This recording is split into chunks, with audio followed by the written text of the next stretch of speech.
Was it hard for you to understand how she ticks and her being such a fury? No, it wasn't hard for me to understand. I don't react like that. I'm not like that at all. I'm the kind of person who goes in the corner and sulks and is silent. And I guess because of that, I'm always rather jealous of people who have the ability to immediately express themselves emotionally.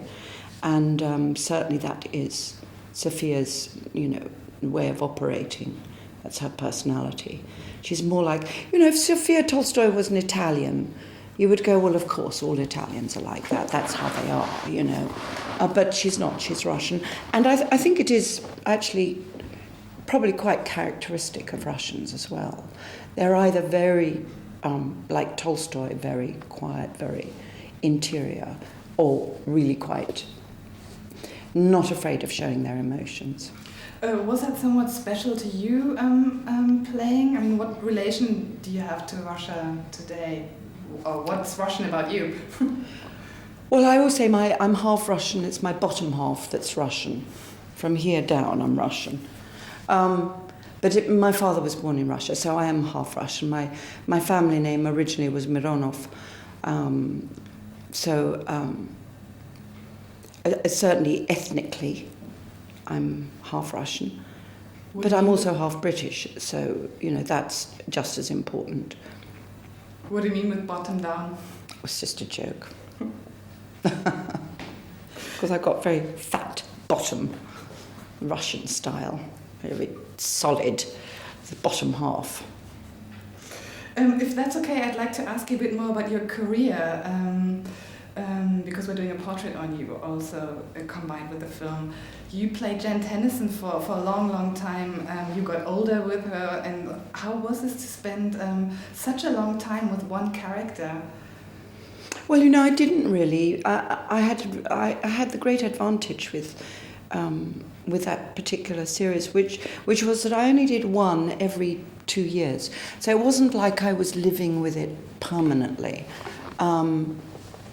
It was a very nice schedule. So I would do one, I would go off then for 2 years, 18 months, and do other films and other television, different things. Then I'd go back and do it again. So that went on over, 15 years, I guess.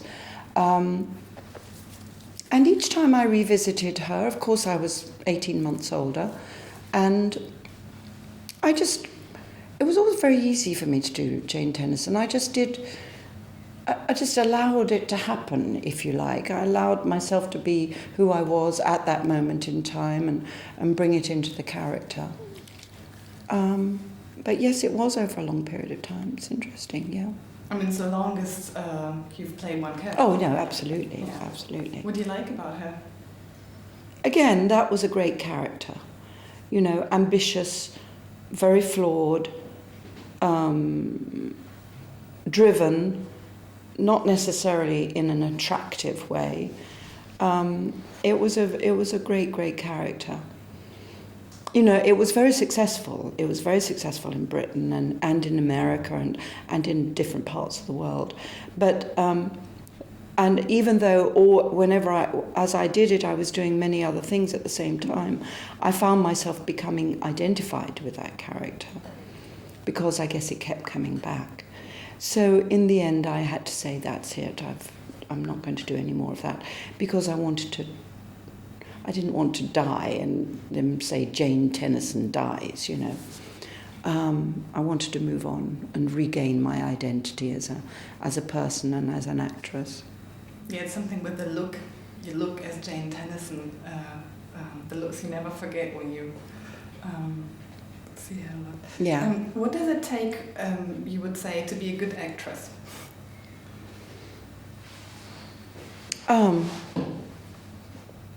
Well, I think a certain amount of discipline.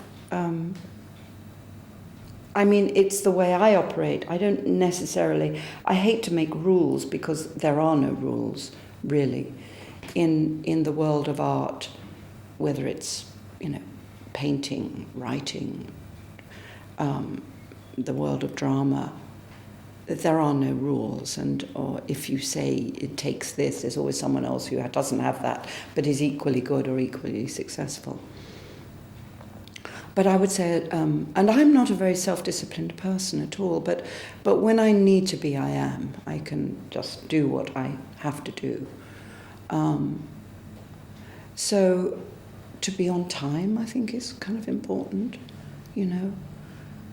Although there are many people who break that rule and they're very good actors. But, you know, it's hard also to define what a good actor is, because some people are absolutely brilliant actors in one little tiny area. Other people are quite good actors over a much wider area. Some people are brilliant actors over a very wide area. So it's really hard to break it down. I don't think there is an answer, in other words, to that question. What's the answer for you? Did you always know you would become a famous actress? I think the answer for me was a constant need to learn, and a constant looking at everything that I do as a learning process, even now, as a process of learning why couldn't I do that? What was stopping me? It's just a constant learning process. Could you see yourself as a teacher today? No, I don't want to teach. I want to learn. Did the Oscar change anything for you? Or what did it change? I mean, it changed things. You know, once you've won an Oscar, you become an Oscar-winning actress, if you know what I mean. It becomes a thing that sits on your shoulder, Oscar-winning, you know, in the way that people refer to you or think about you. It doesn't essentially make any difference to your ability or your hopefully your attitude to your work and to yourself. But it's the outside world looking at you who changes their perception, which is really wrong, because really, you know, what have you done? You haven't done anything, really. Did being a dame change anything? No, again, similar to the actress thing. It's really more to do with how people on the outside are looking at you. That was a great honour for me, obviously huge, to have your country recognise your work and kind of say thank you is an incredible honour. And I think deep in my heart it means probably more than getting an Oscar does, a lot more. Although I don't use it, and I don't like to be called Dame, and I forget about it, but when I remember it, being the daughter of an immigrant, you know, my father was an immigrant to England, it means a lot. All right, thank you. Thank you very much.